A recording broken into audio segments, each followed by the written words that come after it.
Hello there, everyone. It's Patricia Hayes here with your Coffee Time Career Chat, Authentic Networking Edition. So glad to be here with you and continuing this conversation about diversifying our network. Yes, this is the conversation I've been wanting to have for months now and putting it off. So I decided to bring it to you here in tiny chunks for Coffee Time Career Chat, but look forward to the big chunk as we prepare to host a masterclass on this issue coming in May. So that is your motivation, that these tiny chunks here will lead to the larger masterclass session that will occur in May. So I'm super excited about that coming up. Today, we are talking about diversifying your network. And of this this 3-part series, we are on part 2. And part 2 is talking about the work that is required of you as you seek to diversify your network. In part 1, we talked about what it means to diversify your network and why it's important, okay? And it would seem like that would be obvious and maybe we shouldn't have to have that conversation, but we did and we do. So we have that conversation. We're going to talk about what it requires of you during this process. And then lastly, in part 3, we'll get to the strategies for diversifying your network. So when we talk about the work that's required of you, here's the thing to remember is that when we are trying to up level with whatever it is we're doing in our lives and in our careers, whether we want to call it work or not, it does require effort. So I don't care if you don't want to use the word work because it sounds too heavy and too intense. Let's just talk about the effort that is going to be required of you in order to achieve your goal. And if your goal is to diversify your professional network, then there are several things that you will have to engage in to increase your effort, to increase your scope of what it is you're doing, and to reach beyond your comfort zone. And those are the things we're going to talk about here today. All right. So number one,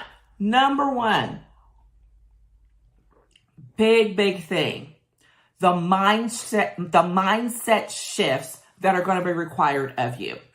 And we hinted at a little bit of this in part 1, but these are the things that some of it we take for granted, right? So we've got the things that we take for granted, like, oh, I'm too busy to do this. This is going to be too much. I don't have time. All of those like traditional reasons for not engaging in networking to begin with, right? None of that is new. We have debunked those theories and those rationales before, so I'm not going to spend a lot of time on them here, but just know that they are still relevant. But let's go to the next level about some of the mindset shifts that will have to take place if you truly seek to diversify your network. And this is getting to the things that we referenced the first time, right? About what kind of biases are you carrying around? What kind of prejudices are you assuming about people?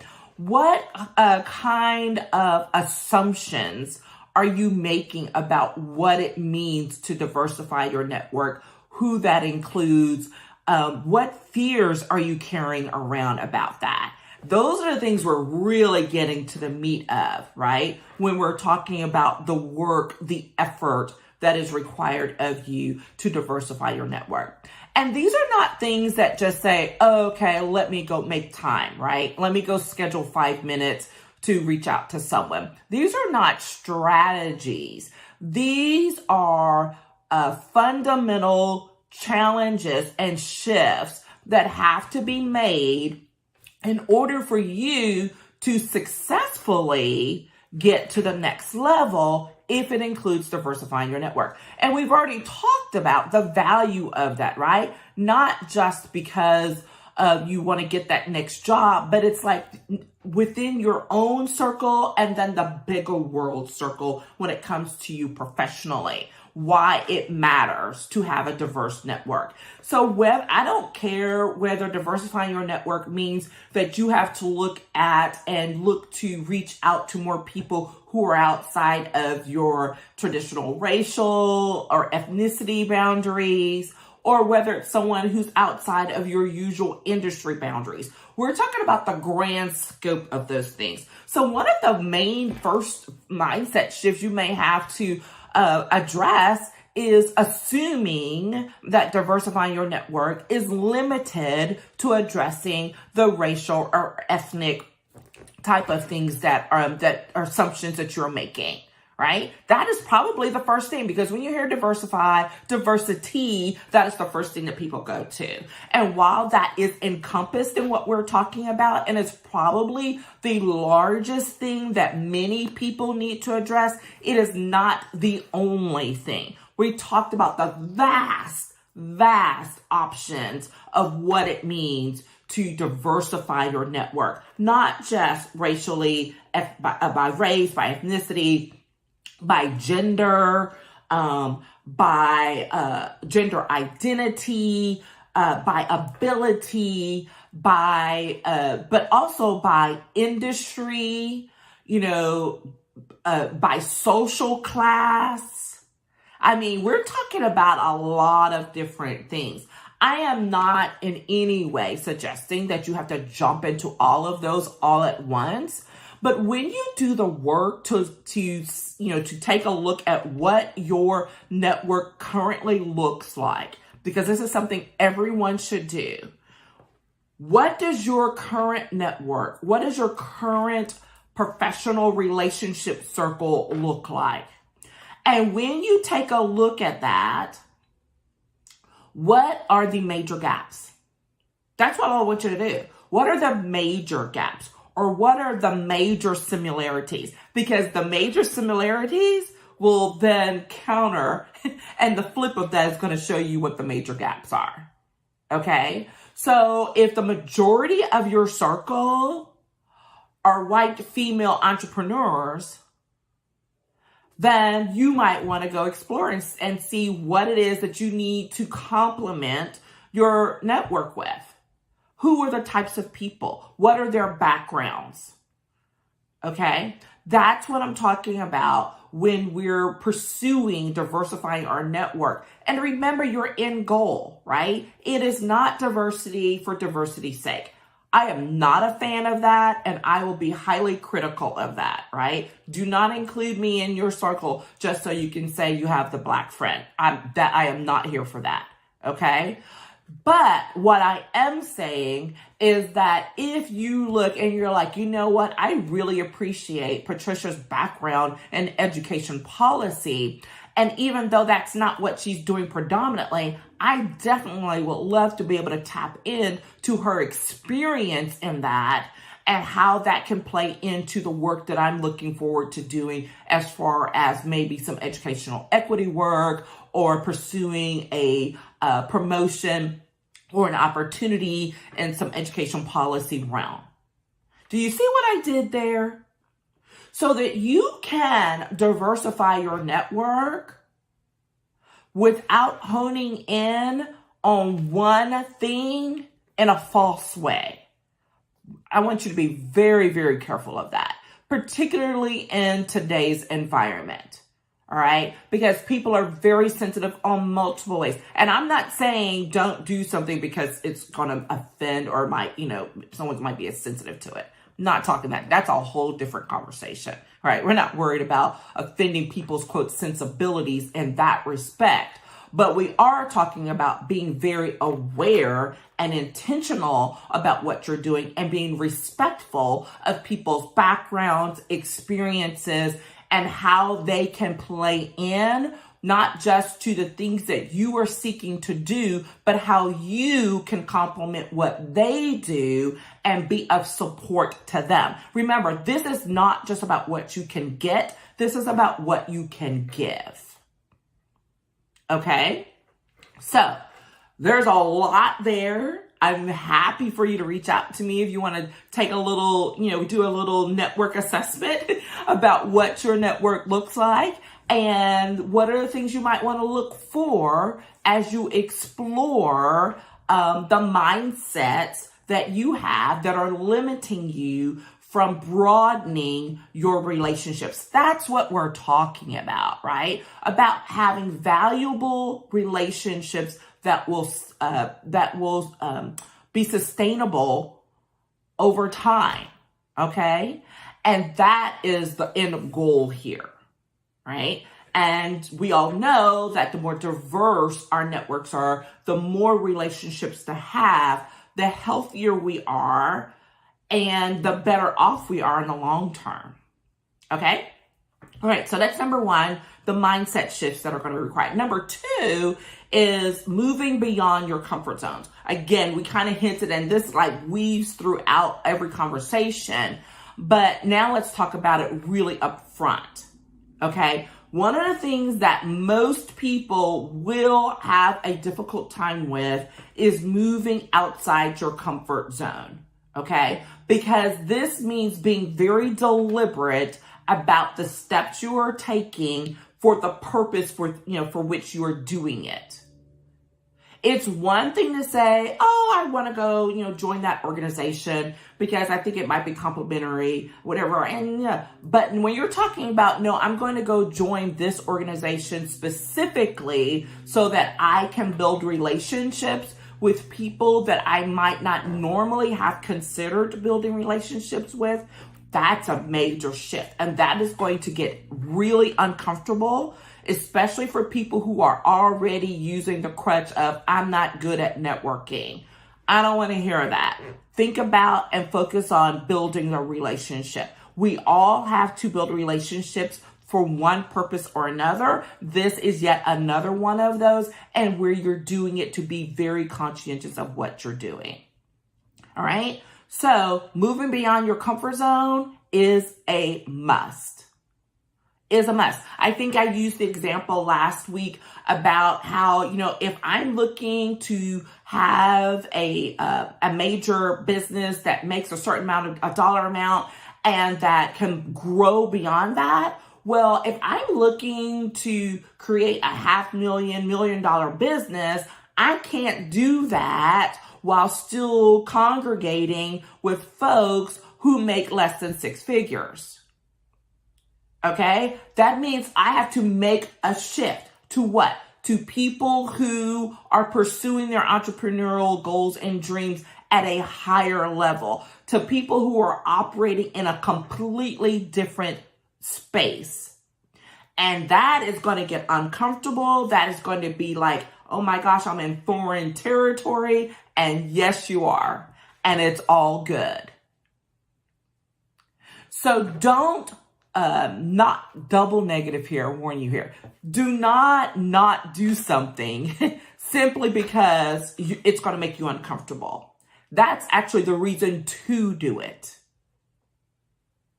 Take a leap of faith. Take that action. You don't have to do 1,000 things at once. Take one step, one day, 1 week. Build on it. Do the same thing for 4 weeks straight. Then add something else. I don't care.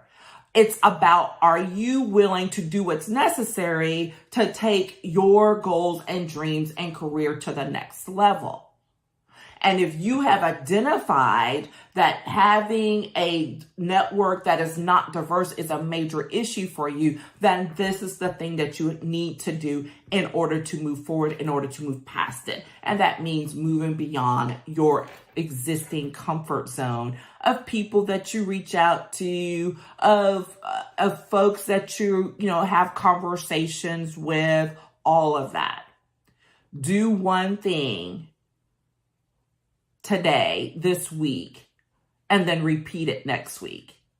Repeat it for 4 weeks straight and see what happens, right? It's amazing the things that we can do and learn when we take that first leap of faith, stretch, and then keep moving forward. All right, that's number two. Number three is also very important. And it's one of those things that I constantly try to reiterate because my focus is on authentic networking, right? I'm not talking about doing those things just, so that you can grab a number, grab a business card. I mean, like, who uses those anymore? But we're not talking about that shady, slimy networking stuff. We're talking about building relationships that last for your professional lifetime. And that requires effort, right? You have to do something. And so part of that is making sure that you are open to receiving and giving in new areas from new people. This can be tough. Especially from either way, right? So if you're the person who always gives, but, you're a little, skeptical of people who get, who want to give in return, or, you're not as good about receiving, like, that's a practice thing. I know that was one of my things that's difficult for me. I mean, like, I'm used to being the person that helps people when they're having issues. But when I'm having issues, getting help, I'm like, I don't know about that, right? Because that requires me to do what?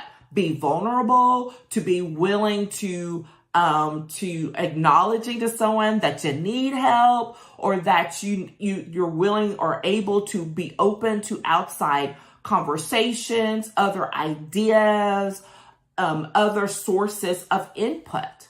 So it's a two-way street. You have to be willing to both give and receive from people that you may not have been willing to give or receive from before, and or in new areas, right? So maybe you have someone that you're happy to have a chit chat about, your latest shopping escapades and what that does. But when it comes to taking professional advice from them, you're like, wait a minute, this is crossing a boundary. Well, you can evaluate whether that's relevant or not, but that doesn't mean it's not something you should explore, okay?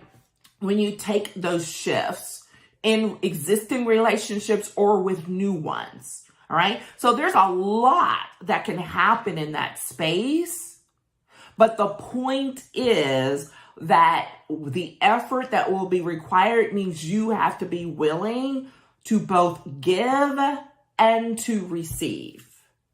Because guess what? That starts that flow back and forth.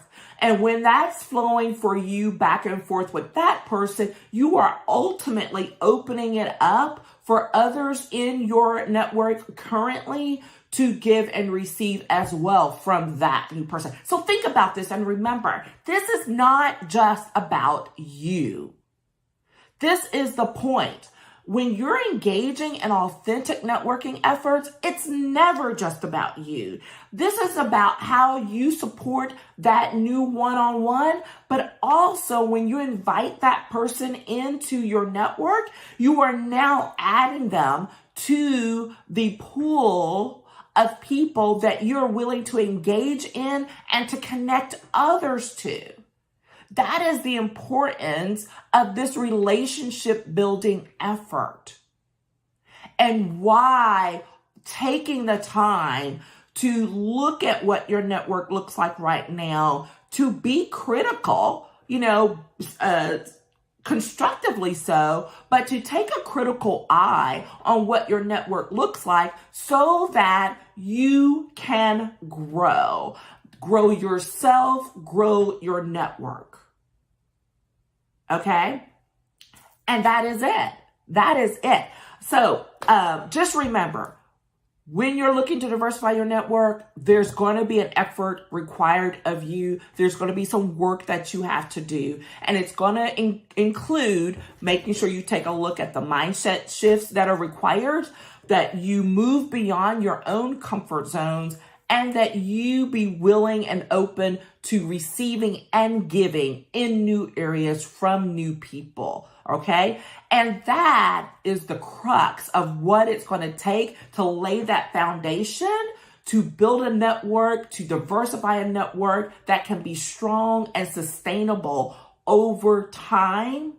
And then you'll be ready to start exercising some of those strategies that we're going to talk about next time in part 3 of this series. So I look forward to hearing from you. Let me know your thoughts on this. Let me know if you're interested in the series and in the masterclass. I look forward to pulling it together. I'm looking to pull in a few little surprises, maybe a guest speaker or two.